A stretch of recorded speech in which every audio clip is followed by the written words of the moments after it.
Yo, welcome to the Pirate Life Podcast. This is Tait, Fletcher, and I'm sitting today at this gym in Venice. Just got back from Atlanta and working on another show that I'm real fucking grateful to have been on. Gonna go finish up a Ben Affleck movie called The Accountant. So that'll probably be out next year, and be just so sick. The stuff we did, I can't wait to get a chance to talk about it.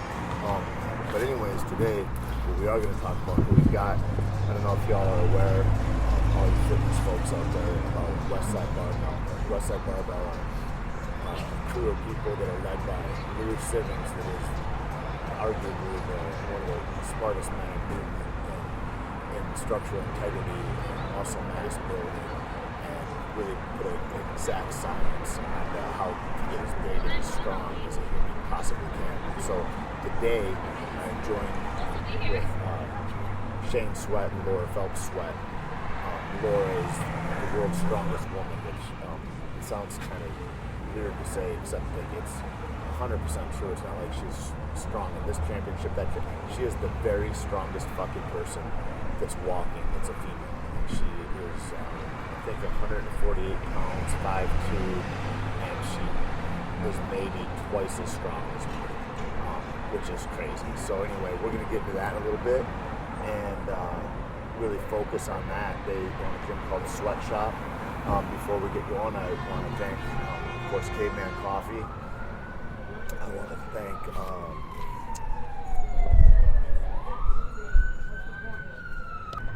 also want to thank the Float Clinic down in Torrance. And those guys are really so fantastic, man.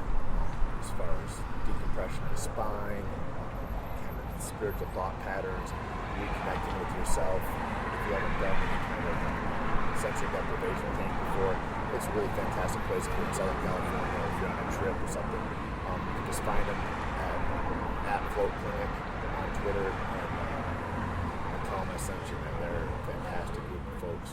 Also, big ups to another sponsor, Concrete Cowboy Dallas. We just opened Concrete Cowboy Austin, and we'll be coming with Concrete Cowboy Houston shortly. And if you're in any of those cities in Texas and you're looking to find us fucking the most fun, exciting nightlife that there is, that's the spot, man. And my boy Rico, John, Vals, and Dan Word all take care of you down there. I'll be spending there a lot of time there this summer and this spring. I'll actually be in Houston in a couple weeks, going to look at the new venue there. What else is going on? I want to thank George Cottle, man. Ran stunts on the Maze Runner, and just such an exciting show. What a gentleman. I can't get over really more and more all the people that I get to meet in my travels and all that. Anyway, I'm gonna get these superhumans out here, and we're going to talk a little bit. So I'm going to put this on pause for one moment, and we'll be right back with y'all.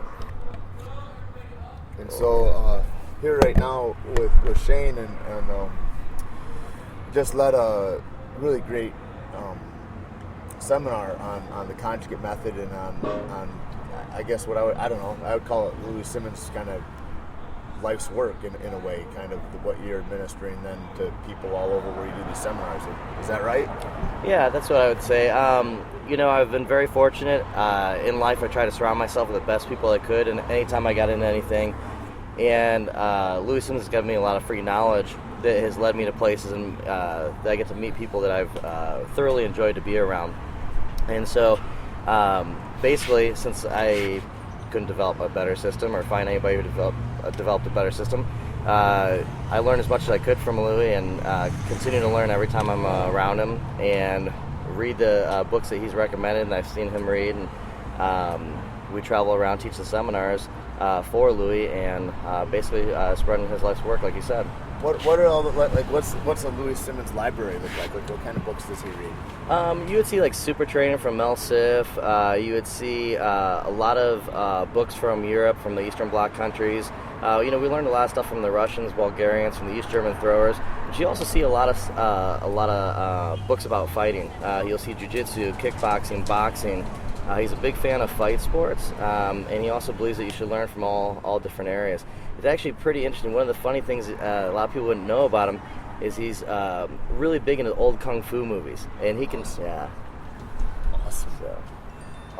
Well, so in your background, you guys, like, you're out of Michigan, right? And then, so what was the first time that you like got into like health and fitness, or like, I mean, like this is your life's work, you know what I mean? And so like, what was your background up to that? Were you always an athlete in school, or? Yeah, so for me growing up, I was pretty sickly as a kid. I had asthma real bad.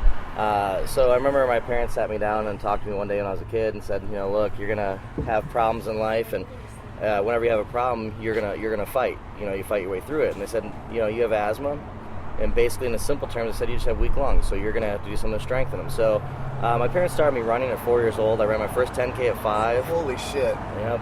And from there, I was actually in endurance sports, which was a lot of people probably think it's kind of odd since I teach a strength program. But from there, I was a cyclist. I did road racing, times trials, points races. From the time I was 5 till I was 21, I took martial arts. So I had quite a bit of different background. What about you, Laura? I grew up doing gymnastics. I started when I was 4. That was my main sport, but I did soccer, I ran track, I did just about everything, but gymnastics was my main sport, and I think that was what helped me transition into everything else that I've done. Whether it was, after I got done with gymnastics, I started running all the time, and because I just didn't know what else to do, like once I graduated from high school. So I ran all the time, and I ran 5Ks, 10Ks, half marathons. I just ran all the time, mostly just to try to stay thin. I had no idea anything about nutrition, nothing about training. I would try to do some weight training, but I would go in and do the same exact thing anytime I would go in. Once I met Shane, that's when I just ran a marathon. I was kind of beat up, and you guys met through endurance training. Is that we met at work, actually. Yeah. It's just I just happened to be running, kind of running training all the time, and he had a background in that, knew kind of what I was going through. I had some pain from running, and so he's like, why don't you try some weight training? I think he kind of looked at my build and knew I'd probably be good for it. So but I wasn't training for powerlifting. I was doing bodybuilding. So I did all bodybuilding exercises, did 3 bodybuilding shows, and I wasn't really into it. We just happened to stumble across a powerlifting meet that was just a non-sanctioned powerlifting meet, and just did it for fun, and just kind of realized that I had some potential in that, and had some coaches that were there, tell me, like, you've got a ton of potential. So that's when we started going crazy on learning about powerlifting and the best system to do. Right. So that was when I was 23. So you guys kind of learned side by side then in that way, or what? Yeah. Basically going back though to the bodybuilding, she realized that she didn't like to diet. That was the realization there. She's like, I want to get as much food in as I can. Yeah. So, but you said you started running to be like for weight control. Yeah. Which is like, it's like I remember always kind of like feeling some like, it's like, how do I not have control over what I put in my mouth, and then I'm not happy with how I look, or whatever, and all that shit, and all the self-talk that goes on with it. And it's like, it's a weird thing. Like, we come from such a place of like a disempowerment to become maybe the most empowered people that people see, which is, that to me, that's the message. Like, like when you were talking the other day, and it's like, it's available to anybody. Mm-hmm. It's not magic. You know what I mean? Right. And that's the fucking nice illuminating thing, I think, because you're shining light into darkness where people are like, no, I'm going to try this diet now, and I'm going to see what this is like. And then you're like, what do I love, though? If I love doing something, and then it all falls into line, Right. Yeah. Well, it's interesting to see that Laura was a competitive gymnast for 15 years, and then she still didn't know what to do to stay in shape, so she was running because she didn't know what else to do. And that was through college years, and you look at, that's a typical time for a lot of women. Don't know what to do when they go away to college. They're figuring out patterns in eating, and they're trying to fit in and look like everybody else instead of just trying to become who they are. But you just don't know that education. It's available, but it's not, like, some people don't know how to find it. Right, and a lot of the available stuff that's out there in a lot of ways is stuff that isn't really true. Like if you're looking and going, oh, like what's the FDA say, or what does a a body composition chart of the doctors say, or something, and you're like, well, I don't fit into that shit at all. Like, and so then you're like, well, am I broken, or it doesn't allow for any kind of segment outside of what their little stratus is, Well, what's interesting is people go to, if they don't have much of a background, they go to what's right in front of them, what's easy. He sees infomercials saying, take these pills and you'll lose, so much weight in 30 days, or this fad diet will show up. And so what they find is the most marketed or most well-marketed product out there, which is just a product to get them to spend money instead of actually researching and digging into the science of it. So they go with what they can find the fastest and easiest. And that's actually something that we find nowadays is a lot of people who are famous for working with, people, coaches. A lot of times, it's people who are really good at marketing, really good with their marketing plan on the, say the internet or through social media. And so sometimes people get swayed with how they do things through improper knowledge, just because they go to the thing that's, like I said, right in front of them. It's popular, right, yeah. at that time, yeah. And the thing is, too, is like nobody wants to work very hard. It's like I don't want to get my head around that. Just tell me what to do. Mm-hmm. And so you got to watch that, because somebody will tell you what to do, and they might know fuck all as much as you know what I mean. They might know as little as you know, and like that becomes the whole next part of the problem. I think when you say the loudest voice, then that doesn't know much is then saying, oh, here's a way to do this or that. But then also, like, I think psyche wise, we become then going, well, that didn't work. And then you kind of get into this pattern where you're like, well, I'm going to try a little bit, and then you never try it 100%, and then you're kind of a 50%er that does it a little bit and goes, well, it doesn't work. And so then you never really try, and you never really do anything. And like, we get stuck in that. Like, and like when you look towards like, breaking and then going, no, man, I want to be excellent, and I deserve that too. Like, and I think that's available for everybody. Everybody can win in that way.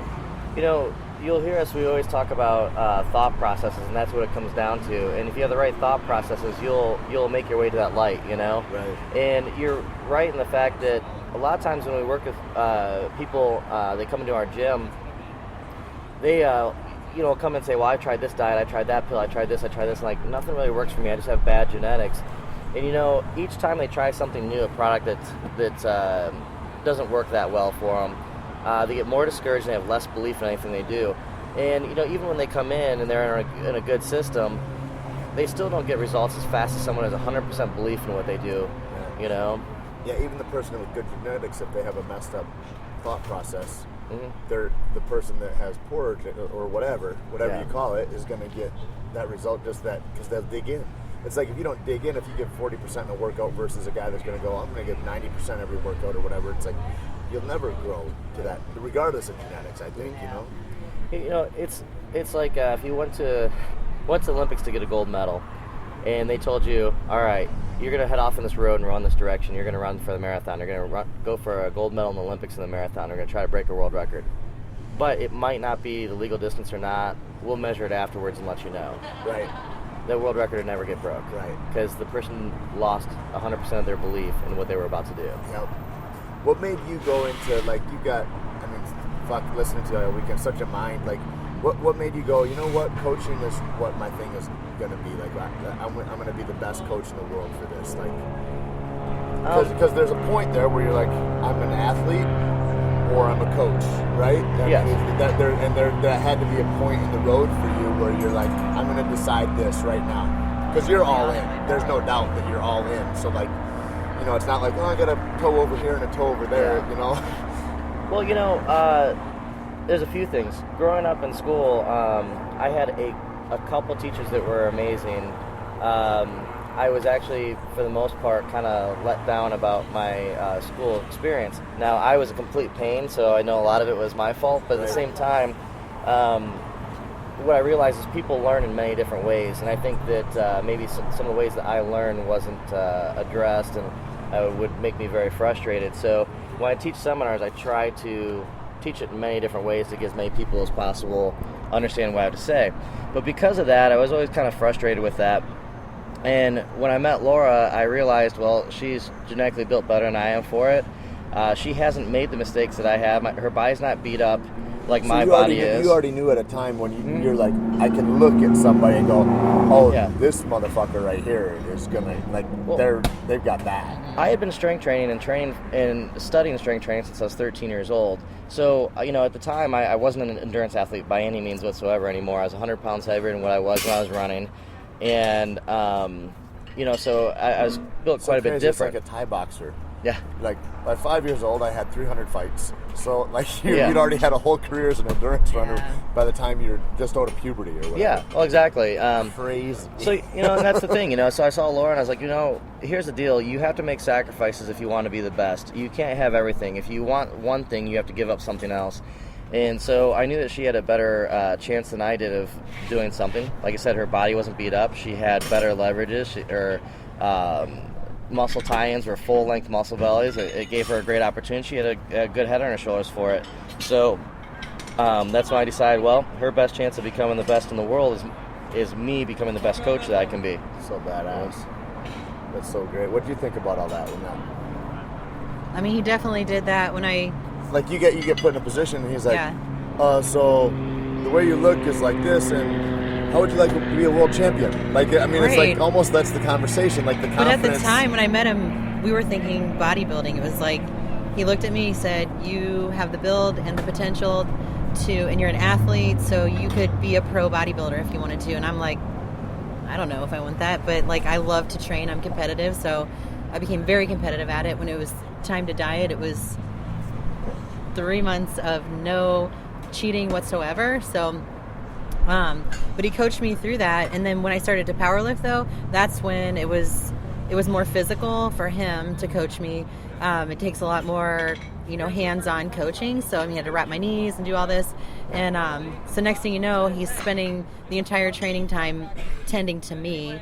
And, so that's when I started to see him take, his training took the back seat, and it was about me. And I'm extremely grateful, and I feel bad for that. But, it helped him to, he would coach me and he would coach my training partners, and he learned a lot, studied everything he could to be the best, because a handler for a powerlifter is very important. Like, that's like a job. Like, It's a team. Yeah, exactly. Yeah. Like, I'm not just out there lifting. Like, a handler does a good amount of work. So he became actually pretty well known for being like the best handler in powerlifting. So, people were seeking him out to have his help and his coaching.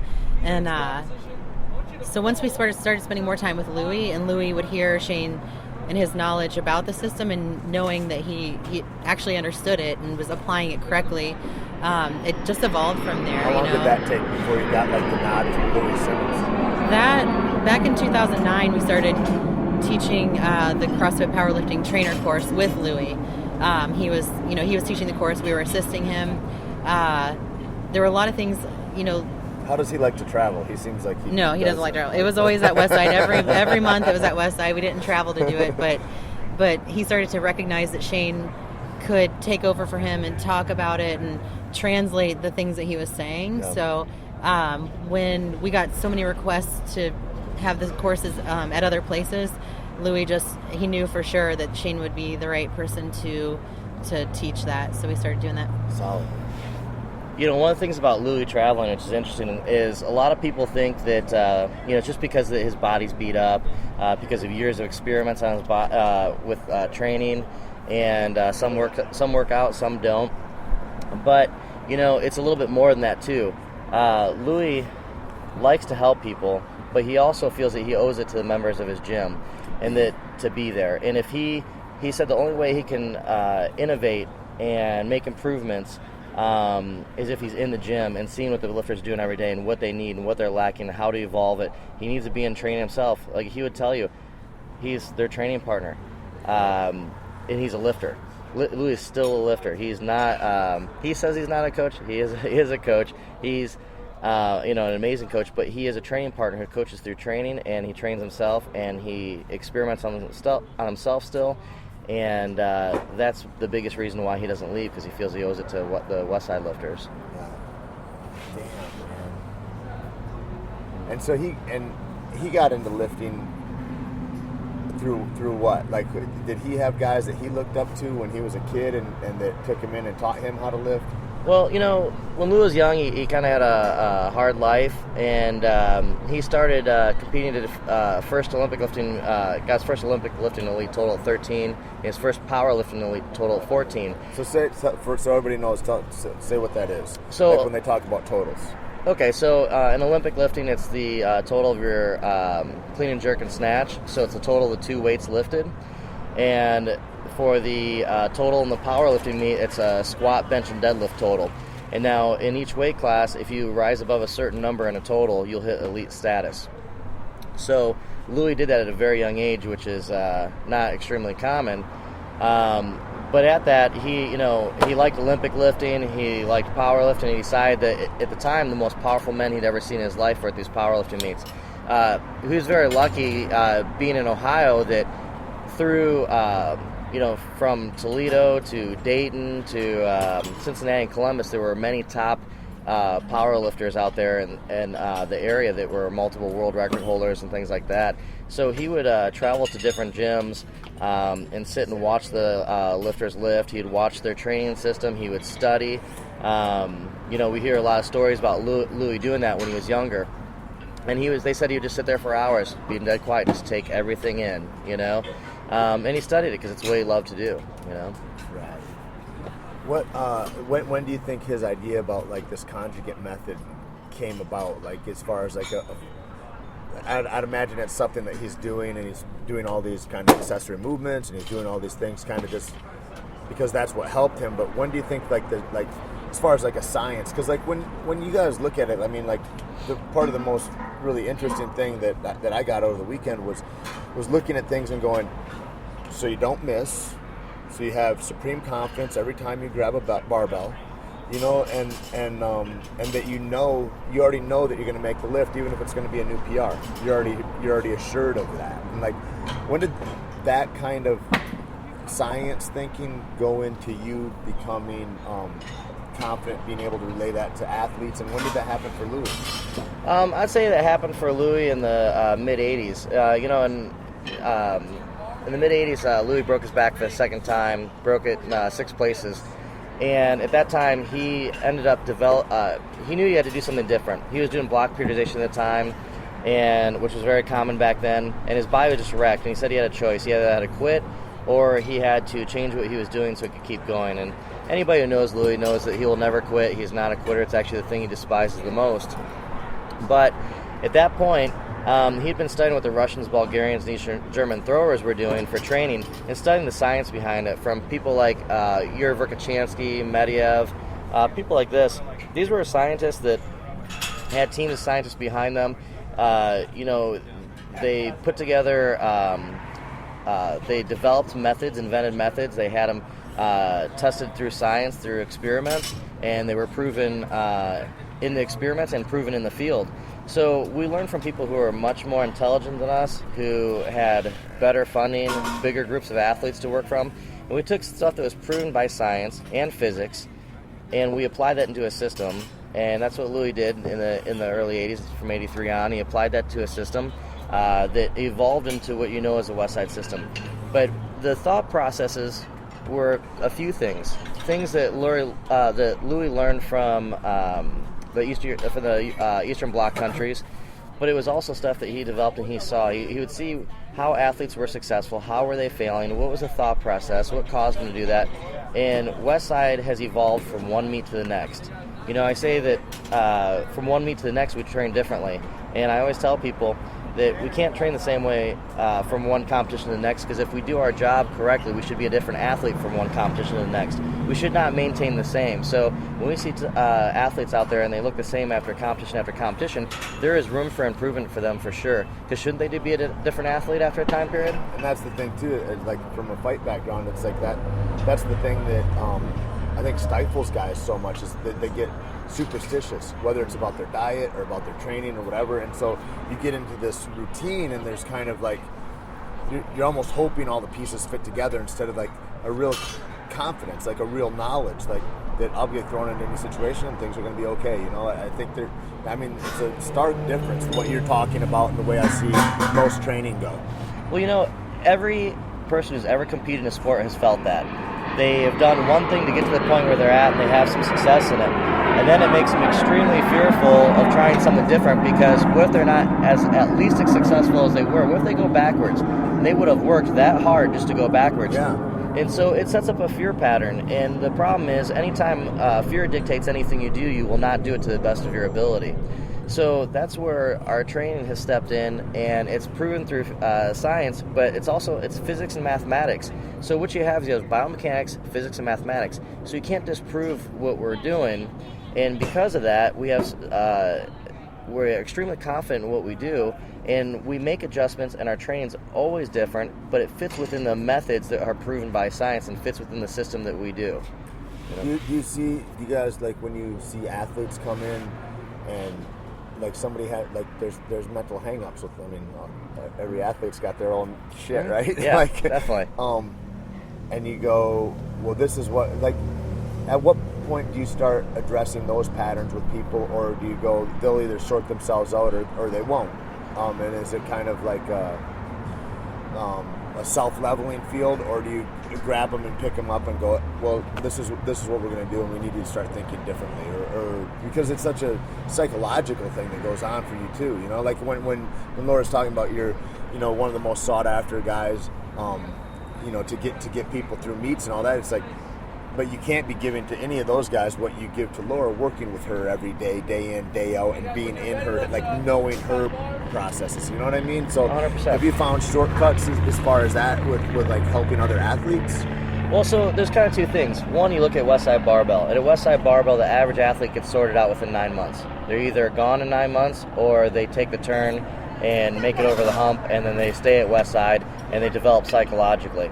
At my gym, it's not invite only. People pay to come train there. So, like I said at the seminar, you know, that you were at, we don't, you know, a good training protocol should not only build you physically, should build you psychologically.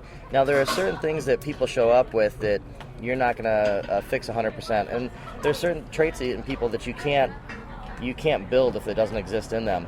But what we do with our training is we give them the most positive form of training that shows them where their improvements were, right, and leads to a belief system. So when we start training people, every day I train somebody, I want to do just as much for them psychologically as physically.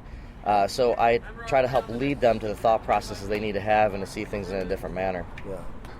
And then you see big, huge fucking gains. I mean, you guys talk about strapping on hundreds of pounds inside. Like, you'll lift 100 pounds more by next year or whatever. Like, that's a tremendous thing when people look at, like, for a couple of years, they're like, God, I'd like to get 7 pounds more on my deadlift. And you're talking in double and triple digits of what you know that you'll do. Exactly.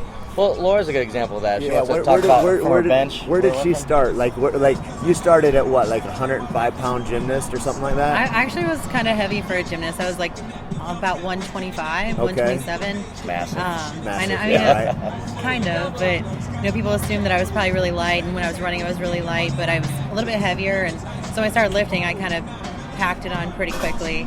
I was, you know, kind of genetically gifted for that, so I just put on the muscle pretty quick. But I remember it was not powerlifting at the time. We went to the Arnold Classic and we were watching, and they, in the expo area, they would have the bench press competition, and we were watching that, and like I said, at the time I was not powerlifting, I was just bodybuilding. But I remember watching Tina Reinhart. She's 132 pounds and she benched 402, and my mind was blown. I was like, that's unbelievable. I was bodybuilding at the time, so I was benching like 135. Like, Right. Well, actually, I think I was benching a little bit heavier, but still, that just blew my mind. 402 at someone that light, you know. So that bench press was the first 3-time body weight bench press ever done. And I remember I'll never forget, I was like, I could never do that. And which is not a very good thing to say as an athlete, Sure. you know, but you know, at that time I didn't have a desire to powerlift, but so I was just like, that's unbelievable, I could never do that. And he was like, you could do this next year here if you wanted to. And I was like, Crazy. fucking yeah, right, you know. And I was there the next year, and I benched 402, and I almost got 429 1 year later. I mean, he called it like to a T. He said, you could be here next year on that stage doing that, and I was.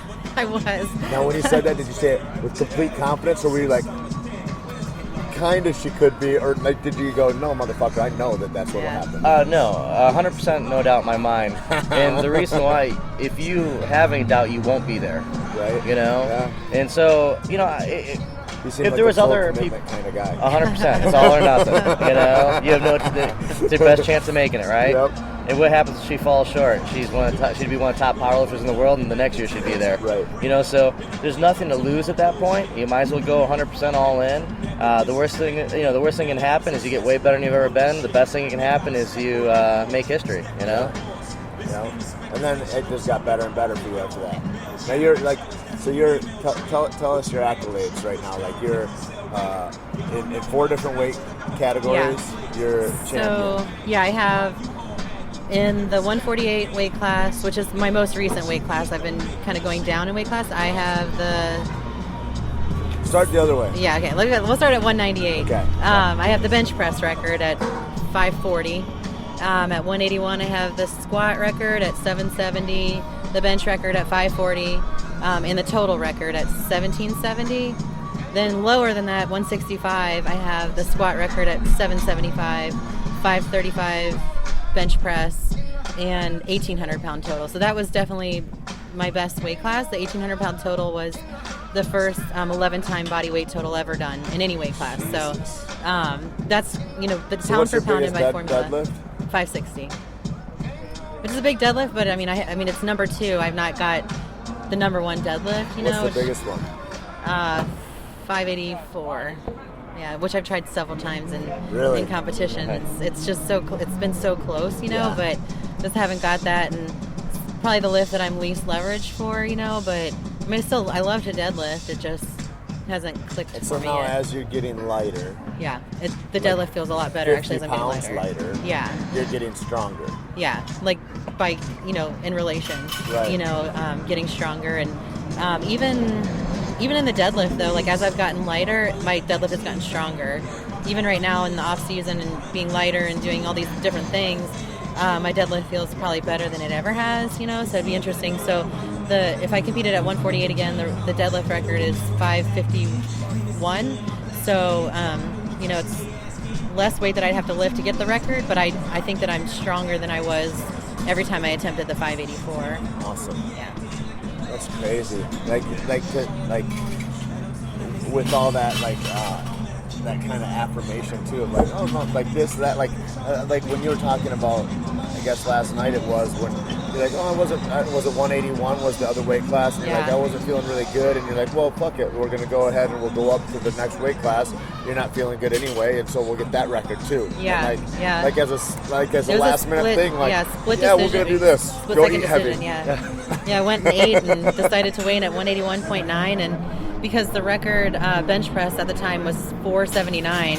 And you were already a record holder at that weight. Lower, the 181. What are you going to beat that record for? Yeah. Right, exactly. So it's like smart. A new record, and being able to add more times that I've broken records, from 44 to 45. Actually it was each time I stepped up, because I opened with the world record and I took 3 other attempts, so it's 4 more world records. So, Sick. What's kind of interesting too is, when we first realized she liked powerlifting, once she decided she wanted to do a powerlifting meet, I knew I had to study everything I could out there to try to figure out how we're going to train. I had actually never trained a powerlifter before. So I looked at every method I could, and I could find stuff that I did not like about it. I could find stuff I could scientifically disprove, until I looked at the Westside method. And a lot of people say the Westside method is really difficult to look at the first time, and for some reason it just clicked for me. It made sense, and I did not find one thing I did not like about it, one thing that I could disprove as science. So I told Laura, we have to go see this Louie Simmons guy. He's going to be in Cleveland at a bench press meet, and he was holding a 2-hour seminar there. So we drove out there. We watched this 2-hour seminar. I'm like, this is it. This is what we're doing, And at that day, I realized 2 things. 1, Westside is what we'd be training, and 2, I knew that's when I knew she would break a world record in powerlifting. She was bodybuilding at the time, and she wasn't real big, probably not as big as she is now, obviously. But Louie was there, and he was talking about, how size doesn't necessarily equal strength, and we're trying to become neurologically efficient and talking about dynamic effort, trying to produce force at a faster rate of speed. So he points out Laura because she had muscular quads. He goes, she might have bigger quads than me, but she'll never out squat me. And I look over and Laura's beat red in the face, just ticked. Because she's like, she goes, he doesn't know me. I go, calm down. The guy's like one of the best powerlifters in history. You know, she's like, yeah, but he doesn't know me. And I'm like, look, just you don't even meet yet. You know, like just chill out. You know. And I knew right then and there. That's why I said she'll be, you know, one of the best in the world. And then, you know, and we knew what we were gonna do. And that day we went home. We had we bought every video he had. There were VHS tapes at the time. We bought 9 of them. And Westside was invite only. So we were very lucky at the time that we had some guys in Detroit that invited us to their gym, and they had been to multiple world championships and were very high level lifters, guys that have been around for a long time. And they were awesome guys. They took us in, taught me how to coach, taught me how to handle, worked with our technique. And the whole time they said, you know, we love having you here. They treated us awesome. They're like, the second you get a chance, you get to Westside. And which is amazing because you have a world record holder that's telling you to get to Westside as soon as possible. He's like, that's what I should have done. And he's, you know, then we have another guy that was a elite level lifter that was a physical therapist. Just get to Westside as soon as you can. You know, so what was interesting is we studied these books and videos, and from studying those books and videos and these guys helping us, it produced the first world record, you know, that Laura had. And to get knowledge from these videos and the things we read, and to lead to that, I thought was pretty amazing for a first world record, you know. Yeah. So Laura's the first person Laura's the first world record holder to go to Westside. Everyone else has been built there at Westside. Sick. So, yep. Man, that's awesome. When you when you think about when you like decided to build your gym, what was your impetus to do that? You guys just wanted to start. I mean, when you moved out and started that, was that like in an effort? You talk about like we want to know what people are doing, and the biggest expansion of fitness is really in the CrossFit world, and so that's kind of was that one of the biggest things that brought your gym out? Actually, the biggest thing really was, you know, it's going to be a better quality of life for Laura to be around her family. And we saw it as an opportunity to open a gym. I always wanted to have a gym, but I said, you know, this is my opportunity to have a gym with every piece of equipment that she would ever need to become the best, stay the best. And that's what it was based around it. And so from that, I made sure she had everything she could ever need to be the best in the world. And so we built our gym around having equipment that we could build anybody in the world for any sport to be number one. After that, you know, like I said, you know, Louie, from learning from Louie and Louie giving us opportunities to teach this seminar for him, we ended up opening a CrossFit gym. And we opened the CrossFit gym because, you know, Louie's given me and Laura a lot of opportunities and taught us a lot, given a lot of free knowledge and a lot of his time, which is one of the most valuable things in the world. And to say thank you, if we can teach his method to the best of our abilities and get other people to evolve. You know, Louie's a very unselfish person, and he just wants to see people evolve to the best of what they can be. And so I know that the more people out there in the world that do that, and he can help do that, the better quality of life it is for him. And so looking at that, and I looked at the CrossFit community, was the community that wanted to learn more than any other community we had ever come across. They're hungry. So, you know, because of CrossFit, CrossFit's given us the ability to teach these seminars. So the next thing I said, well, we need to open a CrossFit gym because we, from the inside out, can look at CrossFit and we can see what problems people are having and we can help evolve it. And so this is a way that we can pay back to CrossFit and we can pay back to Louie at Westside Barbell. It's amazing because, like, after hearing it, like, I don't know, Danny and I and others, it's just been echoed that I've never seen a more cogent, well thought out training program ever before. That it really takes guesswork out of it. Like, it's an amazing system, and it's really his legacy in that way. And I don't know, like, I couldn't imagine not having anybody adopt it after being exposed to it. It's like you don't know. It's like one of those things where I've gone through life, and a lot of times, you know, you look back and you go, fuck, I really thought I knew something, you know, 5 years ago or 15 years ago or whatever it was, and I would have sworn that was true. And like, the one thing that's prevalent throughout my life is that I've been wrong a lot, and the thing that I thought I knew 100% on, find out that that's not really accurate, you know, years later or whatever, and like in retrospect to that. And then I also got to think that, like, then when I sit down, and right now I got to go, maybe I don't know shit about what I think I know right now either. And then you look at something like this and you're like, fuck, man, it's like it opens up all the doors in a lot of ways, in a huge way, as far as human performance and function. And not only that, but the fucking most interesting thing about it is, like, when I think about powerlifting, you think, oh, well, it's this really hardcore fucking, you got an idea, you get a picture of a powerlifter in your head, you know what I mean? And it doesn't look like health in a lot of ways, you know. And then you think about what Louie and his injuries are and all that, and I think about myself and my injuries, and I go, this is the only way that I'm going to be able to stay moving and be healthy is through these kinds of protocols and these kinds of accessory movements and the different things that are going on, and like the high volume in a smart way, but then the low volume when you're under like a tremendous load, like it's fucking genius. Well, you know, it's interesting. And it's come out of Louie saving his own life in a lot of ways, like, so he can stay moving. Oh, 100%. So this has been a long time in the making, you know. I talked about the other day at seminar, you know, the first people, when the Russians were allowed to compete in the Olympics, the first people they sent were biomechanics specialists, physicists, coaches, and professional cameramen, and they filmed all the athletes, the coaches, the biomechanics specialists, and they the didn't physicists. participate, not and a they single athlete. they did not participate a single athlete, because what they want to do is they want to come back and dominate and show that they have the best showing possible. They didn't want to say, hey, we got lucky and showed up. They wanted to put together a game plan. If you don't have a plan, you plan to fail, as you'd hear Louie Simmons always say. So what's great is that Louie has this thought process that matched their thought process, right? So when he's reading these books, and like I said, they have with these methods from team that were proven by teams of scientists, Louie went on a life journey of trying to figure out how to roll that up into a system and maximize it. And like I said, today we're still on that journey, and you know, it's been a 67-year journey for Louie. And you know, Louie's went with training partners like Dave Tait, and if anybody knows Dave Tait, his body's beat up, Louie's body's beat up. You know, these men like them. And by beat up, run down Louie's injuries. He's had bicep detachments, partial shoulder replacement. His back's been broken 9 places. Tore his psoas. He's had probably more muscle tears than you can imagine, you know, anybody having. And, you know, through all this and through Dave Tait's injuries and all these athletes that were around that era, they did this so we don't have to. So it's really foolish when I see these injuries and people getting the same injuries they had. It's like, hey, someone already did it for you. It's like trying to reinvent the wheel after someone already invented it. Let's just keep improving the wheel. You know, like we talk about, you know, reduplicate before you innovate. So the thing is, learn from people like Louie. He did it for you so you don't have to suffer through that.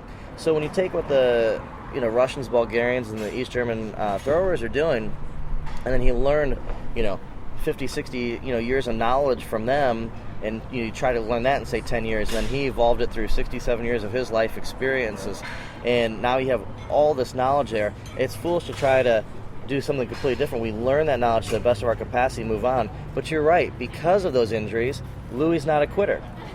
Because he's not a quitter, he had to find a way to keep going, which is, you know, this system kind of organically adapted to the injuries and problems that Louie had. Through those, he found the best ways to keep the athletes healthy and keep them going. And that's why I said when we talk about optimal training, everybody's worried about results, about going faster, having better endurance, jumping higher. But equal importance is longevity in that, and no one's had better longevity than Westside Barbell. Well, when you talk about, forget what you said, but like his numbers have remained the same, like haven't diminished at all over the last 30 or 40 years or whatever. Yeah. Like, that's phenomenal. Like a 68-year-old man that's deadlifting 600 pounds or whatever. Like, that's fucking astounding. Yeah, it's truly amazing. It's, you know, that's the interesting thing about it is, while some areas have excess wear and tear, he might actually do the same weight on a lift, but he might do it in a slightly different technique or different position, you know. I've noticed over the years it seems like his chest is farther over the bar in a deadlift, and I believe he does that to get his abs more into it, where his abs are as strong as ever, and the strongest abs and obliques I've ever seen in my life. And, you know, he just constantly adapts to get the most out of himself, you know. That's right. What do you guys think is, like, Like as far as nutrition for a power lifter, is it different, or are there similar things across the board that folks need? I always just recommend to people to eat. I eat like I did when I was bodybuilding. When I was bodybuilding, I ate high protein. A good amount of carbs. You need carbs for strength. So it kind of like when I see people doing, high fat, no carb. And then they're like, my numbers aren't going well. You really need the carbs. So I just eat good carbs, sweet potatoes, brown rice, oats. Veggies. I just eat like a bodybuilder. I eat 6 times a day. There's no, some people are trying to make it a little bit more scientific. I just think clean eating is where it's at. But things are changing. When I first got into it, it was more like you'd see the guys come into Westside with their McDonald's bags and they'd be eating Big Macs and then squatting. It was like, it was all about like more is better. Eat the worst things you can, just calories, get big. Doesn't matter what kind of weight you're putting on, just get big. But things are changing a lot. You're seeing a lot more powerlifters be a lot more health conscious. Their numbers are getting better. They're getting leaner. They're healthier. They're in better shape. By the time they get to the deadlift, they're not dying. So longer. Their health is getting a lot better. So I've always tried to be pretty health conscious. There was some, obviously I've been up to the 198 class, so sometimes just kind of let it go a little bit. But do you feel different how do you feel as an athlete as far as like where do you feel more athletic? Like at 198, do you feel like super heavy, like totally you're like slow. I don't like sitting and watching TV at this weight? Lethargic, just did not feel good. I feel good, between the 148 and 165 class. Yeah. I just feel good. I get to the death. It also depends on how much conditioning I do when I'm in training. Like that's one thing that a lot of power lifters neglect. They think, you think of cardio, like why would you get your heart rate up? I don't do cardio. If I'm in training for powerlifting, I do short, high intense conditioning sessions, just a few times a week to keep my conditioning levels up so that when I'm in a meet, I'm not, meets are long. You start at 9 a.m., you squat, you're not deadlifting till sometimes 7, 8 o'clock at night. So up and down all day. I'm sure you got teammates going and all that. So it's extremely helpful to be in good condition. With the diet, like you said, eating clean, kind of like bodybuilding, the only thing that's a little different than bodybuilding is we take our protein levels just a little bit lower. Because a lot of times when training, bodybuilders will have increased amount of protein, but a lot of times they use it for energy. But, science has proven that carbohydrates is the most efficient form of energy for an athlete, and that you can actually contract muscle tissue at a faster rate of speed off of carbohydrates than over any other energy source. So we lower the protein a little bit and get that energy in through carbohydrates and increased fat levels. So basically what we do is we come up with an ideal macronutrient profile for somebody. So we'll find that a percentage of protein, a percentage of fats, and a percentage of carbohydrates that work ideal for that person, and then we'll maintain that unless down the road we feel like we can get much better performance, and then we'll take a look at adjustments from there in that. But that led to like you asking about conditioning, and the thing about it is that's one of the biggest things that strength athletes in the United States lack. Is you hear these stories about Russians and other athletes and overseas, and people go, oh, they're just crazy athletes, look at all the stuff they're doing. Yeah, they're doing conditioning workouts that seem insane, right? Because the better conditioning you have, the higher your GPP is, the higher work capacity you can have. The higher the work capacity, the more weight you can move month after month, which also means the faster you can get stronger. And that's one of the big problems that we're seeing in Olympic lifting in the United States, is that they need a higher level of conditioning so they can have a higher work capacity and move more weight. And that's one of the great things about CrossFit, is you're starting to see that happen. Matt Frazier, CrossFit competitor, as an Olympic lifter, lifted less weights in his classical lifts than he has since he became a CrossFitter. And the science is already out there. The Russians talk about it all the time. You can read about it in Mel Stiff Super Training. You hear Louie talk about it all the time. It's not guesswork. We knew it was coming, and we already knew, why it would happen. Yeah, so that's an athlete that was like an Olympic caliber lifter for the Olympic lifts, and then he got stronger when he started doing powerlifting and things of that nature. When he started doing CrossFit, because CrossFit raised his GPP, and so he had better conditioning with the CrossFit, so that allowed a higher work capacity. With the, what was the term you used where you talk about like the kinetic stores of energy that you have, and how you can increase that. So now, so the next thing is, so you have GPP, and that's one of the things that we use in training at Westside. But the thing I said that makes Westside is that we train every particular strength every week. And that's how we know we're going to be successful and we have an opportunity to beat anybody in the world, is because if you don't train a particular strength for 3 weeks or more, you lose 15% or more of that capacity, okay? So if you have people who do different things in blocks and waves... like a Wendler deal or something like that. I haven't, in all honesty, like for the Wendler, I haven't read 531 or anything, so I don't want to, say anything too much about that. But let's say like block periodization, for example. Okay. And, so you go through, like in block periodization, you have a GPP phase, then you have a dynamic effort phase, and a max effort phase, and then you have a sports specificity phase, and deload and go on to the competition. But the farther you get into each block, you lose more and more of the capacity you gain from the block before it. And so therefore, some things are going to be getting better and other things are going to be going downhill. At Westside, we train every particular strength every week, so mathematically, no one can make faster gains than what we make. We can make them as fast as possible because no single strength is ever outside of that program.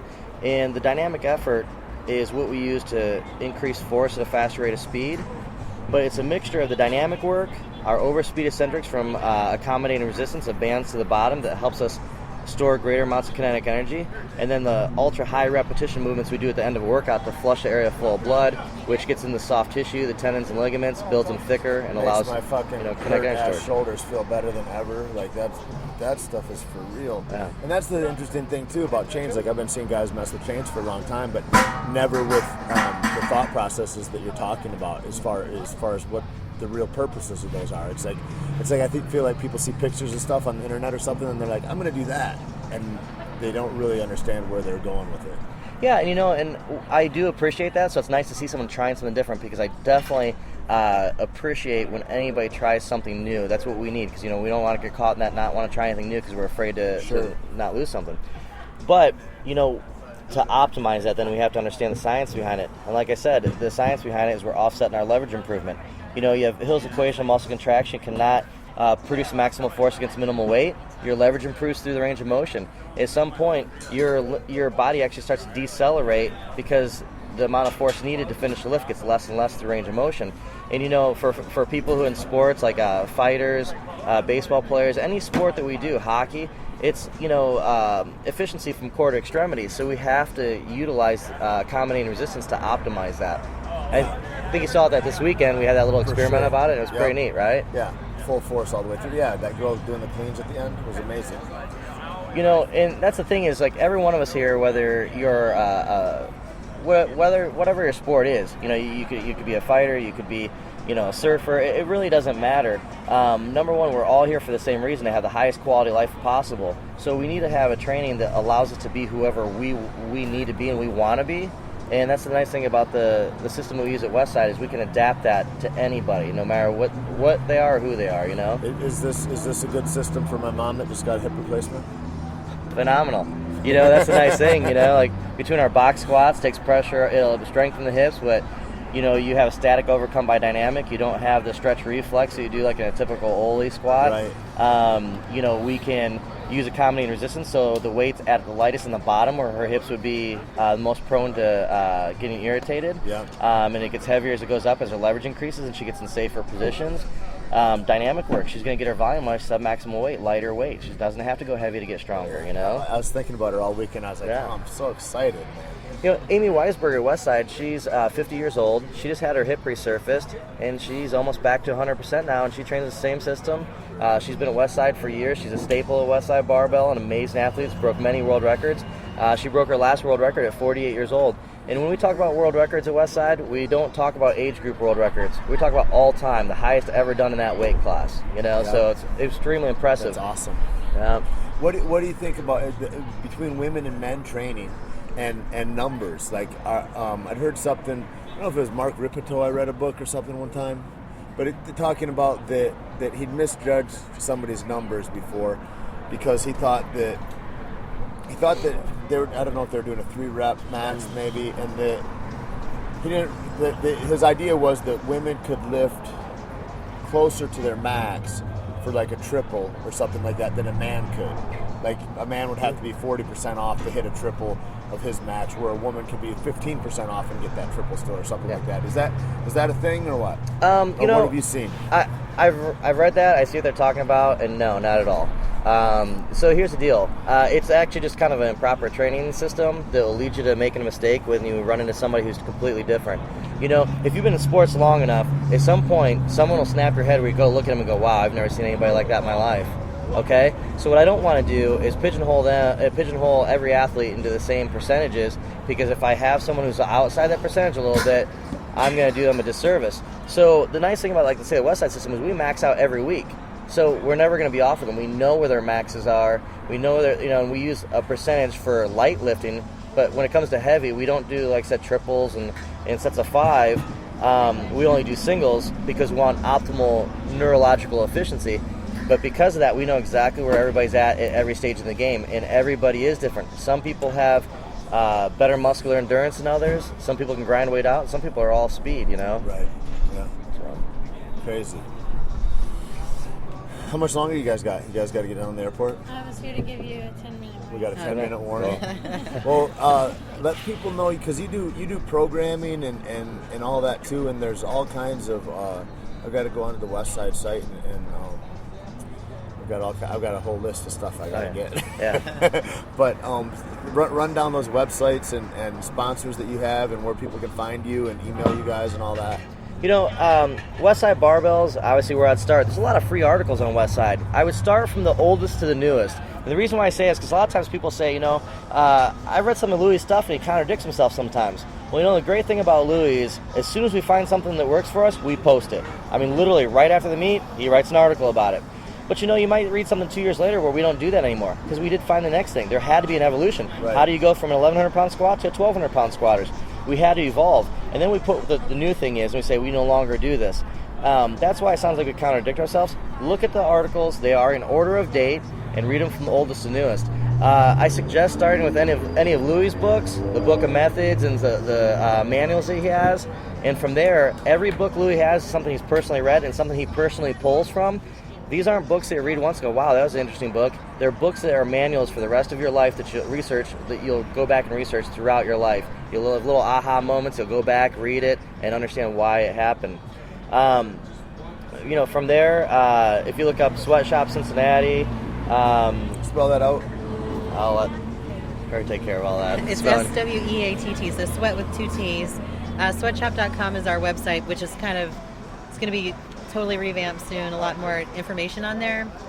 We've got CrossFitConjugate.com. So there's a way to contact us through there. That's probably the best way, just because we have someone managing that site. We're on Instagram.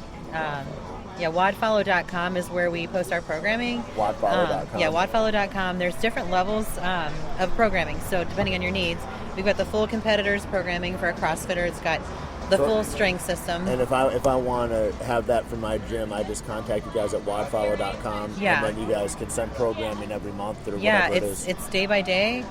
You can look back a week, look ahead a week, but it's posted every single day. Cool. So as a gym, you can sign up as a gym.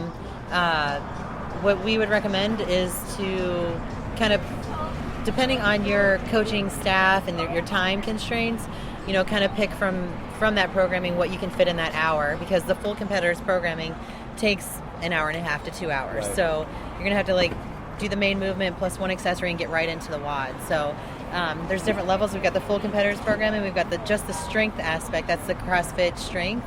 And then we've got a basic program, which is just the main movement and accessory, one accessory movement. And then we've got conjugate powerlifting. So if someone's a powerlifter and they want to follow the programming, that's a completely separate program. So Cool. we've got a lot of options on there for people, but it's very inexpensive. You guys have videos and stuff too on there? There's no videos on there. We keep that one's That's mostly Instagram, where your videos are Instagram. about On my Instagram, tutorials. Shane's Instagram, we've been posting a ton of accessory movements on there, and it's been just kind of did that one day with one exercise, and it just blew up. People were waiting for this stuff. I never seen that before. I was like, that is fucking great. It looks so silly, but it's unbelievable. It does like at how first. It You look at it like, is somebody fucking with me right now? I know. And but then it's like, okay, I need to figure out how to do those with bands right now. 3 to 5 minutes of that, and your glutes are blown up. So everything we post is we kind of That's felt what like most it's our people's problems service. are. It seems like Yeah. is their glutes and their hamstrings. Like Yeah. every fucking body is Yeah. like that's where the deficiencies are, and then hip abnormalities come out, and then pelvis Right. structure, and like it's like that's the degradation for me anyway. Like I'm always Right. fighting against that. I feel it, and I'm like I don't like. Fuck, man. Yeah. Good answers, man. Thanks. Thank you for So having good us. to meet you guys. I'm good to so meet I you, feel yeah. so lucky, man. That's really incredible, and I thank you guys very much. Well, thank you too. We feel the same way, buddy. Have a safe trip back. Thank you. All right. Thank you. Bye.